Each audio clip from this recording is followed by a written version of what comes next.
या हिंदूंनी पाहायला हवं की एखाद्या छोट्याशा शहरात तिथं 5 महानगरपालिकेच्या जागा एखाद्या वॉर्डमधल्या जिंकल्यानंतर ह्या लोकांमध्ये एवढा माज येऊ शकतो की त्या 5 जागांच्या जोरावर ते पूर्ण महाराष्ट्र हिरवा करण्याचे स्वप्न पाहत आहेत. तर लक्षात घ्या, आज त्यांच्या जवळपास 126 जागा संपूर्ण महाराष्ट्रात 29 महानगरपालिकांमध्ये निवडून आलेल्या आहेत. हा सगळ्यात मोठा धोका आहे. कॅन्सर, कर्करोग अनेक नावं घेतली, त्याहीपेक्षा खतरनाक जर काय असेल तर हा जो हिरवा रोग आहे तो.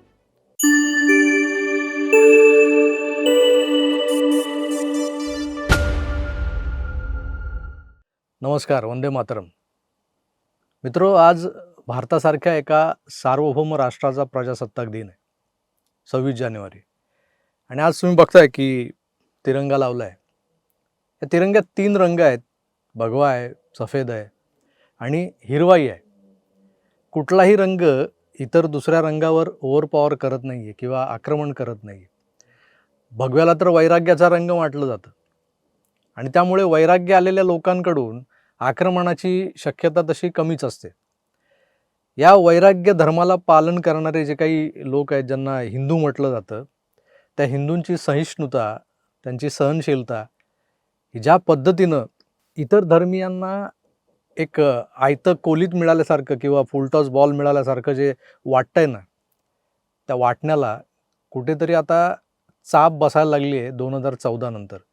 आणि त्यानंतर हे जे असे चवताळून उठलेले लोक आहेत, ते काय काय बोलतात. आता अलीकडचंच उदाहरण द्यायचं झालं तर महानगरपालिकांच्या निवडणुकांमध्ये मुंब्र्यासारख्या एका शहरात त्या मुंब्र्यातल्या 25 जागांमधल्या 5 जागा MIMने जिंकल्या. आणि ती जी छोटीशी ती पोरगी आहे सहर शेख, तिनं ज्या पद्धतीनं अभि पूरा मुंब्रा हरा रंग में रंग देंगे वगैरे जे बोलल्यानंतर जो आक्रोश, जो विरोध, जो प्रतिरोध या समाजातून येऊ लागला, दिसू लागला, त्यानंतर एकदा शहाण्यासारखं तिनं अगदी माफी मागून ती मोकळी झाली होती. तिचे वडील युनिस शेख, त्यांनाही ज्या पद्धतीनं एकनाथ शिंदेंची ताकद किंवा इतर हिंदुत्ववाद्यांची ताकद जी माहिती आहे, त्यांनी मग एकनाथ शिंदेंना भेटायला जाण्याची तजवीज केली. आणि आपण जे बोललो आहे त्याच्या मागचं नेमकं काय कॉन्टेक्स्ट आहे तेही सांगण्याचा प्रयत्न केला. आता पूर्ण मुंब्र्यात हिरवी झाडं लावून ते सगळं हिरवंगार करायचं आहे. त्यानंतर आमच्या पक्षाच्या झेंड्याचा रंग हिरवा आहे, त्यामुळे आमच्या शहरात जर आम्ही असे हजारो लाखो झेंडे लावले तर अर्थात आमचं शहर हिरवं होणार आहे. आणि इतरही लोक जसे सारा शहर भगवा कर देंगे, सारा शहर पीला कर देंगे असं जे म्हणतात राजकीय पक्ष, त्यात जर आमच्यासारख्यांनी जर सारा शहर हरा कर देंगे, हरे रंग में रंग देंगे म्हटलं तर बिघडलं कुठं, असंही तिचं जे म्हणणं होतं. त्यावरही बरेच आता तर्कवितर्क लढवले जातात. हे सगळं होत असताना कुठेतरी हा वाद शमतोय किंवा संपवला जातोय असं वाटत असताना नेमकं झालं काय, तर एका बाजूला किरीट सोमय्यांनी कायदेशीर प्रक्रिया सुरू केली या सगळ्या गोष्टींवर, आणि दुसऱ्या बाजूला या पक्षाचे महाराष्ट्रातले नेते माजी खासदार इम्तियाज जलील हे मुंब्र्यातला विजय साजरा करायला खास मुंबईत आले. आता आल्यानंतर त्यांनी भारतीय जनता पक्ष, शिवसेना, एकनाथ शिंदे सगळ्यांवर टीका केली, अगदी नितेश राणेंवर टीका केली. हे सगळं घडत असताना हे इम्तियाज जलील ज्या पद्धतीनं एक प्रकारे आव्हान देऊन गेलेत इथल्या महाराष्ट्रातल्या हिंदुत्ववाद्यांना म्हणा किंवा या महाराष्ट्रातल्या खऱ्याखुऱ्या सेक्युलर लोकांना, जो कुठल्याही रंगाच्या प्रभावाखाली कधीच येत नाही, जो खऱ्या अर्थानं सेक्युलर आहे, त्यालाही एक प्रकारचं आव्हान आहे की नुसतं मुंब्राच काय, संपूर्ण महाराष्ट्र आम्ही पुढच्या काही काळात हिरवा करून टाकू.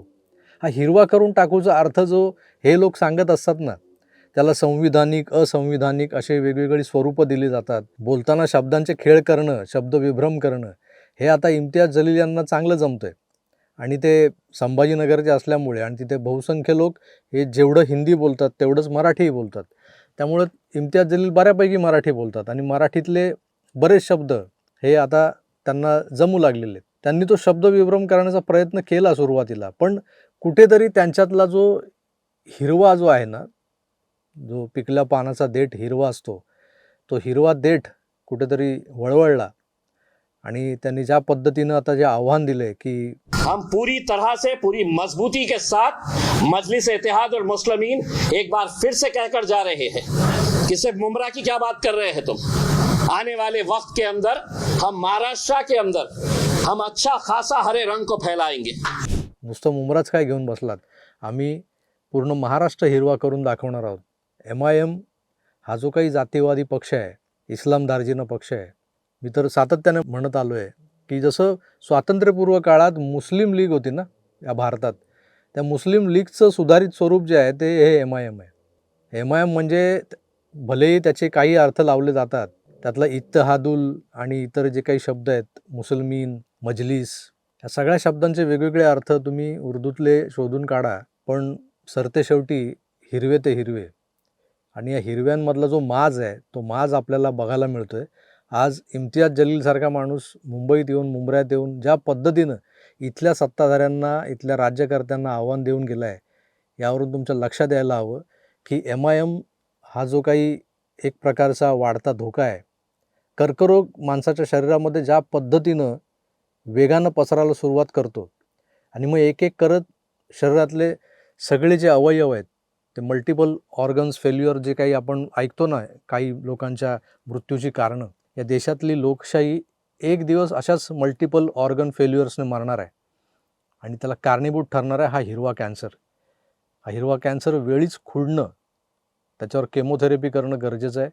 आणि त्यासाठी किरीट सोमय्यांसारखे बोलभांड नेते वगैरे कामाचे नाही आहेत तिथे.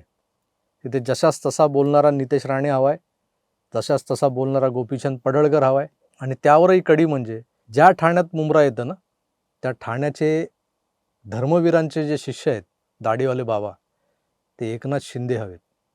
हे एरागावाळ्याचं काम नाही आहे.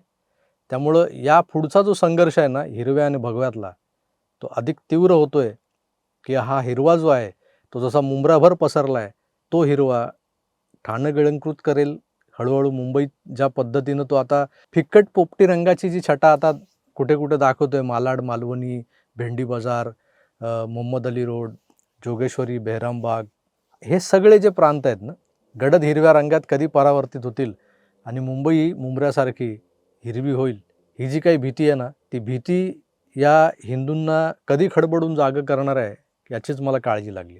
आणि हिंदूंनी जागं होण्याची वेळ आली आपण सातत्याने बोलतो, पण हिंदू काही जागा होत नाही. या हिंदूंनी पाहायला हवं की एखाद्या छोट्याशा शहरात जिथं 5 महानगरपालिकेच्या जागा एखाद्या वॉर्डमधल्या जिंकल्यानंतर ह्या लोकांमध्ये एवढा माज येऊ शकतो की त्या 5 जागांच्या जोरावर ते पूर्ण महाराष्ट्र हिरवा करण्याचे स्वप्न पाहत आहेत. तर लक्षात घ्या, आज त्यांच्या जवळपास 126 जागा संपूर्ण महाराष्ट्रात 29 महानगरपालिकांमध्ये निवडून आलेल्या आहेत. हा सगळ्यात मोठा धोका आहे. मी कॅन्सर, कर्करोग अनेक नावं घेतली, त्याहीपेक्षा खतरनाक जर काय असेल तर हा जो हिरवा रोग आहे तो. विचार करा, जागे व्हा हिंदूंनो. आणि प्रत्येक वेळी कोणीतरी नितेश राणे येईल, कोणीतरी गोपीचंद पडळकर येईल, कोणीतरी देवाभाऊ येतील, एकनाथ शिंदे येतील, धर्मवीर तर आज आपल्यात नाही आहेत, बाळासाहेबही नाही आहेत, पण कोणीतरी यावर बोललं पाहिजे, लोकांना जागं केलं पाहिजे. आणि महत्त्वाचं म्हणजे लोकांनी जागं झालं पाहिजे. मित्र, तुम्हाला काय वाटतं?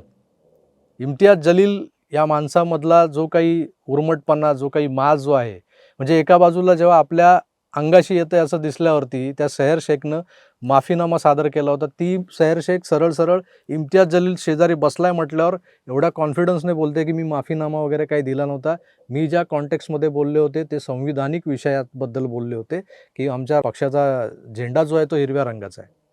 म्हणजे हे कसे बदलतात, कसे पलटी मारतात हे तुमच्या समोर आहे. त्यामुळे तुम्हाला काय वाटतं हे सुद्धा कमेंट्स करून कळवा. मी तुर्तास इथेच थांबतो. पुन्हा भेटूच. तोवर आपली काळजी घ्या आणि पाहत राहा आपलं आवडतं यूट्यूब चॅनल आकार DG9. धन्यवाद. नमस्कार.